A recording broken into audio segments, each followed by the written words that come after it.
que é o capitalismo stakeholder? É a diferença do capitalismo de shareholder. Aí tem a tradução para português.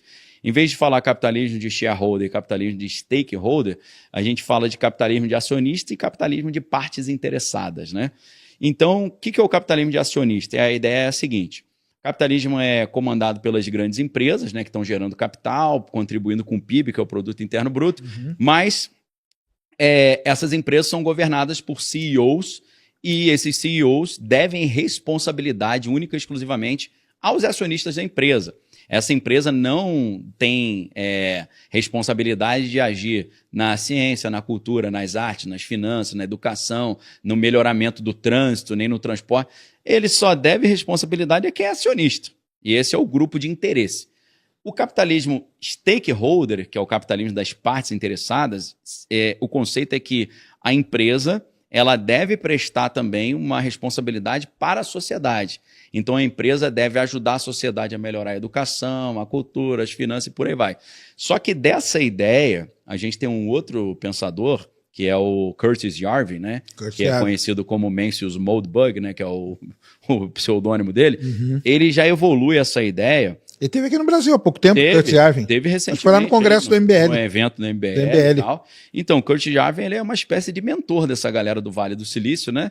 Ele é um herdeiro de um cara que veio um pouco antes, que é o Nick Land. O Nick Land é um cara mais misterioso, porque ele é um dos primeiros ali a conceituar a ideia moderna de inteligência artificial, só que ele mistura muitas questões de ocultismo. Ele mistura Aleister Crowley, essa parte mais esotérica, mas ele também é bem cultuado no Vale do Silício. O Vale do Silício é lugar de pessoas muito excêntricas também, né? Peter Thiel tá dando palestra sobre o anticristo, pra vocês terem ideia, exatamente. Né? Então são papos assim meio exóticos que acontecem, quase maçônicos ali, porque é só convidado que vai. Só uma tem NDA, casta ali, né? Tem Non-Disclosure Agreement, né? Acordo de sigilo, não pode falar, não entra celular, é cheio de sigilo, né?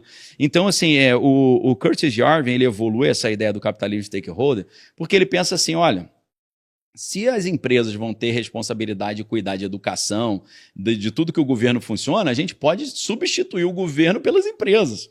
Não tem mais governo, tem empresas e essas empresas têm CEOs e esses CEOs que governam. Só que o grande detalhe é que o CEO, ele não é eleito pelo povo. Não tem uma eleição nacional, quem vai ser o novo CEO da Apple, né?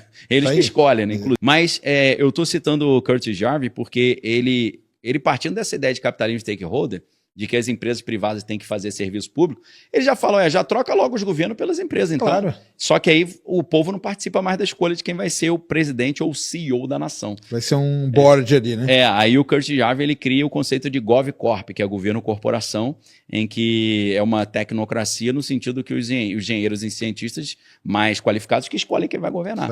Então, esse é um aspecto um pouco preocupante da ideia de capitalismo stakeholder, porque você está acabando ou superando, segundo eles, a democracia representativa, que o povo escolhe o representante.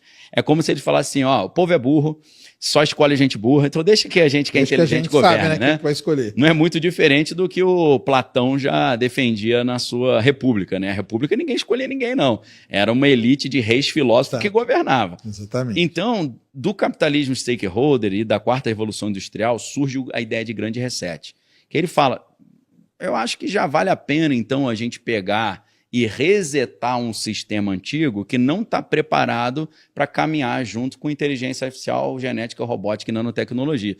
Então, a ideia é evoluir a sociedade. Para os críticos é regredir para uma tirania tecnológica, mas para eles o grande reset é você evoluir a sociedade para substituir o trabalho humano pelo trabalho da máquina, você acabar com a pobreza através da abundância, né? Em vez de você ter um modelo econômico que a gente tem hoje baseado na escassez, né? Eu quando estudei economia, não fiz graduação em economia, eu tive disciplinas de economia na faculdade de jornalismo. O professor falava, a definição de economia é a gestão dos recursos escassos. E aí Elon Musk fala, se a gente vai ter abundância, não vai ter mais escassez, não tem mais, o conceito de economia muda. Então, o grande reset, ele parte dessa ideia, que a gente está migrando de um cenário de escassez para um cenário de abundância. Então, não é que não precisa mais ter a questão do preço e do valor calculado diferente. Não precisa ter o dinheiro mais. né? Porque o dinheiro é como você mede a quantidade de escassez de um produto. Sim. Se é tudo praticamente de graça, né? E as pessoas ganham uma renda básica universal, então esses conceitos todos vêm junto com a ideia de grande reset, que é a substituição do trabalho humano pelo trabalho da máquina, liberando o homem para ficar no lazer à vontade, sem precisar trabalhar, trabalho vai ser opcional. E aí você tem aquelas smart cities, né, cidades inteligentes em que você não precisa pegar uma condução para ir para o trabalho nem para a escola, está tudo muito próximo, ou seja, a própria arquitetura urbanística das cidades são mais eficientes, como acontece na cidade de Oxford, né, que é lá na Inglaterra é um protótipo. E tem também a substituição do dinheiro físico pelo dinheiro digital, para você, segundo eles, o argumento é impedir as fraudes e o desperdício, mais ou menos o que Musk estava fazendo lá no DOGE, né, o Departamento de Eficiência Governamental. Então, o grande reset significa isso, mas também significa você fazer a transição da matriz energética, ou seja, o famoso novo acordo verde, né, o Green New Deal.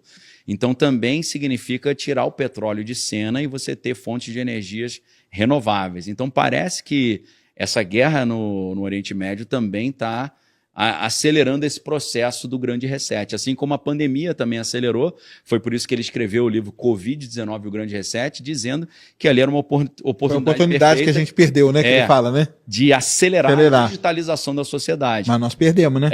Perdemos. Uma coisa que a gente teve aqui no Brasil, que foi uma aceleração nesse sentido, o Grande Reset, foi quando as pessoas ficaram sem poder trabalhar. E aí o governo cria o auxílio emergencial, e o auxílio emergencial é pagado em PIX. Então o PIX surge também nesse contexto, né, de um pagamento digital centralizado, centralizado pelo Banco Central. E as pessoas que queriam fazer jus a esse recebimento tiveram que se bancarizar, né? Então você pega ali uma boa parte da população brasileira que era foi de lá trabalho e criou, formal. Né? Criou, foi aquelas filas no banco que deu, né? Exato. Aí esse público que estava invisível para a sociedade passa a estar visível e passa a fazer jus a um recebimento desse auxílio emergencial em PIX. Então, a gente viu um pouco desse avanço, porque tem gente que olha a pandemia falando, não entendo o que agilizou de tecnologia e digitalização com a pandemia. Estou dando esse exemplo só para a galera entender que antes não tinha muito isso. Hoje, qualquer cidadão, por mais simples que ele seja, ele tem o Pix ali, ele está bancarizado, né? Então, o grande reset... Mas isso não é um controle também? É um controle. O Pix fica sabendo, né? Certamente, isso é um controle e é uma centralização, porque é o Banco Central assumindo... um serviço que era dos bancos privados, né? Exato. Então tem até uma preocupação dos próprios bancos privados do Banco Central puxar clientes, daqui a pouco oferecer serviços, né, de cartão de crédito, né, e outros tipos de... Mas aí essa guerra aí mostrou que o tal da substituição da matriz energética aí nós estamos longe, né? Porque... talvez isso gere um incentivo para acelerar, né? Porque será? Todo mundo falou. Eu acho que sim. Qual que é a análise que você faz do lance assim? Por exemplo, quem que ganhou, quem que perdeu essa... Porque a primeira guerra não acabou, né? Ela tá o quê? Ela tá meio em stand-by? Ela está em stand-by na minha crença de alguns analistas, porque eles já acabaram a munição, eles estão repondo. Acabou a munição mesmo? Mas e o desfile? Qual o desfile? O desfile que o Irã mostrou agora. Já mostrou um míssil balístico, mostrou né? Míssil, mas o Irã também, drones, eles estão ali meio... Acho que é mais propaganda, né? Mas você acha que o problema é que está nos Estados Unidos também? Também, nos Estados Unidos. Eles estão esperando mais navios chegarem com mais munição e mais homens. Cara. Cada vez está chegando mais gente. A gente já fala... Na última leva chegaram mais 10 mil soldados. E era um negócio que era para durar sempre 2 semanas, né? Exato. Era para ser rápido. Era para ser rápido e acabou que não... Exato. Acabou que o negócio meio que escalou. Sim. E aí mostrou, acho que para o mundo que talvez estava ensaiando uma mudança da matriz energética aí, que o petróleo ainda é fundamental, né, cara? Não, com certeza. E não só o petróleo é fundamental, eles perceberam o nível de fragilidade. De fragilidade porque do sistema todo, né? Um estreito de 30 quilômetros fecha e você arrebenta com o mundo. Arrebenta com o mundo. Então isso talvez seja o que os americanos chamam de um wake-up call, né? Tipo, ó, acorda aí, ó, precisamos mudar essa matriz aí. Então, mas aí que eu ia falar. Porque aí... Os Estados Unidos sempre teve problema com o petróleo, depois lá começou a produzir por fraturamento e tal. Hoje os Estados Unidos volta por cima. É um dos maiores produtores do mundo. E os concorrentes dele são todos aqueles caras lá. Essa palavra concorrente aqui é fundamental. Eu vou capitalizar em cima dela. Até os aliados são concorrentes. Exatamente. Eles são aliados, mas ele deixa o pau torando lá. Para ele é bom. Para ele é bom. Muito bom. Então, assim, muita gente analisa que o Trump perdeu a guerra porque a guerra está se alongando mais do que ele queria. Eu creio que não. Mas muita gente analisa que ele ganhou a guerra. Porque do ponto de vista econômico, se acabasse hoje, os Estados Unidos sairia como o maior país de petróleo do mundo. Com certeza. Né? Então, que a gente precisa, para entender isso melhor, é interessante trazer para a conversa a doutrina Monroe 2.0, ou que é conhecido como doutrina Donroe, né? Por causa de do Donald Trump. Donald com Monroe. Porque o pessoal acha que a doutrina Donroe é apenas uma reencenação da doutrina do James Monroe, que lá de 1823, se eu não estou enganado. Não é uma reencenação, porque naquela época a briga americana, dessa América para os americanos, que é o corolário ali da doutrina Monroe, era pedir para os europeus saírem das Américas e dizer que os Estados Unidos que tinham controle das Américas, apesar de que lá no século XIX eles não tinham nem força bélica para controlar tudo dessa forma toda, algo que eles conquistaram depois do final da Segunda Guerra Mundial.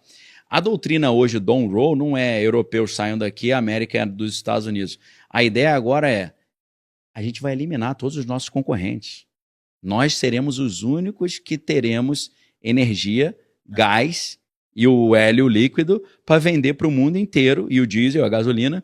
E quem não comer na nossa mãozinha vai ficar na escuridão, vai ter que se desindustrializar. Na prática, se você pega a Agenda 47, que é um dos planos do Trump, o Project 2025, que é um projeto que eles apresentaram em 2024, um projeto de campanha, você vai ver que o objetivo é esse, é os Estados Unidos serem o polo energético do planeta e você não precisar mais dessa aliança que gerou o petrodólar. Quando o Henry Kissinger conversou lá com os países exportadores de petróleo, falaram, olha, o Nixon tirou a paridade do dólar com o ouro, porque não tem mais lastro, então vamos combinar, vocês só vendem petróleo aceitando o dólar, e isso dá uma sobrevida ao dólar, e a gente protege vocês. O Trump não quer mais isso. Ele está fazendo reshoring, ele está trazendo... A galera acha que reshoring é só trazer de volta as empresas americanas que estão no Sudeste Asiático e na China de volta, mas é trazer os militares também. Exato. Ele não quer mais militares na Alemanha, na Coreia do Sul, nem no Japão. Ele falou, meu negócio agora é o hemisfério ocidental.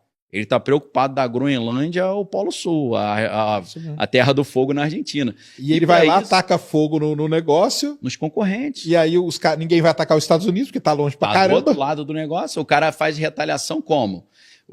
Eles sabiam que se atacasse o Irã, eles iriam retaliar em cima do Catar, de Omã, dos Emirados Árabes, da Arábia Saudita.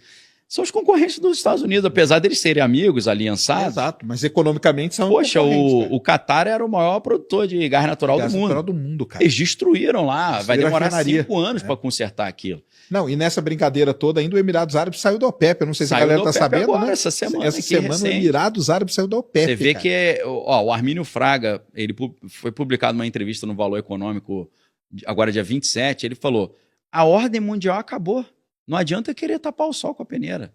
Porque a gente não tem mais o petrodólar, a gente não tem mais a hegemonia energética do Oriente Médio, não tem mais a economia aberta, globalizada, em que todo mundo comercializa com todo mundo, porque os Estados Unidos tiraram vários países do SWIFT, então tiraram desse jogo.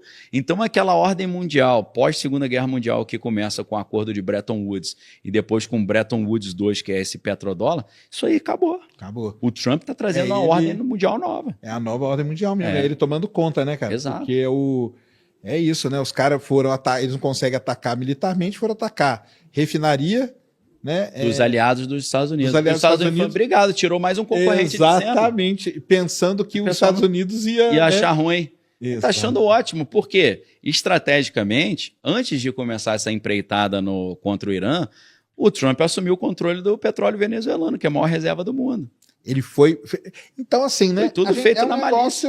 É um negócio pensado. Premeditado. Né, premeditado, né? Tudo bonitinho. É um negócio premeditado, né? Antes dele partir para cima da Venezuela, ele teve uma reunião no Alasca com o Putin, e eu tenho certeza que eles chegaram a algum tipo de combinado. Por exemplo... Não mexe aqui com a gente. Eu vou precisar... Eu com a Ucrânia. Eu estou precisando da Venezuela. Te incomoda? Vamos fazer o seguinte, se você tinha interesse na Venezuela, fica com a Ucrânia. Eu te dou a Ucrânia, você me dá a Venezuela? Pode ser. E eu creio que a conversa que Trump quer fazer com Xi Jinping é um pouco essa também. Saia das Américas, que eu saio da Ásia. Fica com a Ásia. Eu só quero saber do hemisfério ocidental. Os caras estão tipo jogando War, né? Eu acho que é isso, cara. Eu acho que é o War. Porque, você vê, antes dessa empreitada contra a Venezuela, houve uma reunião com Putin. E o Trump tá doido para fazer uma reunião com Xi Jinping. Para quê? Para ele poder combinar com Xi Jinping até onde ele vai e até onde a China vai. Exatamente. E a doutrina do Monroe faz parte disso. Caramba. É. Não, vamos dizer assim, a esperança do Irã era que, atacando ali, principalmente as usinas, o pessoal não sei, não existe água ali no Oriente Médio, né? Isso é terrível. Então eles dessalinizam a água do Golfo, né? Do Golfo Pérsico. Então eles têm usinas, e o Irã foi lá e atacou as usinas. Pô, né? isso aí já começa, o pessoal do direito internacional fala sobre crime de guerra, né? Mas então, porque os Estados Unidos atacou primeiro a do Irã, não foi isso? Do Irã, eles retaliaram. Eles retaliaram. E aí, qual que era a esperança do Irã? É que os países iam começar a ficar sem água e iam implorar para os Estados Unidos acabar com a guerra, Isso. né? Pelo amor de Deus. Mas não foi isso que aconteceu, né? Não, os Estados Unidos estão falando que ótimo, continua tirando meus concorrentes de cena. Tá tirando os concorrentes de cena, cara. Eu não quero nem saber. E na hora que acabar isso, vai sobrar só os Estados Unidos, cara. Porque, vamos lá, Emirados Árabes já caiu fora da OPEP. Da OPEP. Daqui a pouco um outro desse aí cai também. Cai também. Porque se essa guerra volta, o Irã vai continuar atacando ali, né? E o negócio da OPEP é interessante, porque a OPEP, nesse combinado, nesse cartel ali, eles combinavam de não produzir tanto petróleo para poder manter o preço alto. Né? Segura a torneira. Fecha, e aí o Emirado falou, não quero jogar esse jogo, mas não vou produzir a doidada, a rodo. Né? Porque... Gostou desse corte? Então inscreva-se no canal para acompanhar mais cortes relevantes.